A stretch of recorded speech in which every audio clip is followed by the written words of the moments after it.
আজ 16ই ডিসেম্বর 2025 বাঙালি জাতির মহান স্বাধীনতা দিবস। এই দিনে শুরুতে আমি বিনম্র শ্রদ্ধার সাথে স্মরণ করছি বাঙালি জাতির অবিসংবাদিত নেতা, জাতির মহান স্থপতি, জাতির জনক বঙ্গবন্ধু শেখ মুজিবুর রহমানকে, যার অবিচলে নেতৃত্বে আর বজ্র কণ্ঠের আহ্বানে আপন আপমার জনতা মুক্তিযুদ্ধে ঝাঁপিয়ে পড়েছিল।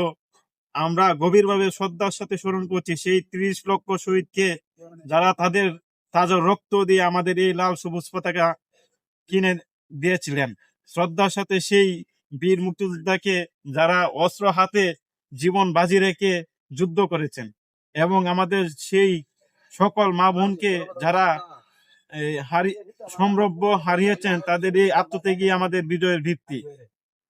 বিজয়ের চেতনা, এই বিজয় শুধু একটি ভূখণ্ডের জন্ম নয়, এই ছিল হাজার বছরের পরাধীনতা শৃঙ্খল ভাঙার এক ঐতিহাসিক মুহূর্ত। এই বিজয় গণতন্ত্র, সাম্য, মানবাধিকার ও অসাম্প্রদায়িক চেতনার জয়। এই বিজয় আমাদের ভাষা, সংস্কৃতি ও পরিচয়ের স্বীকৃতি। বিজয় দিবস আমাদের মনে করিয়ে দেয়, ঐক্যবদ্ধ জাতি হিসেবে আমরা যে কোনো অসম্ভবকে সম্ভব করতে পারি।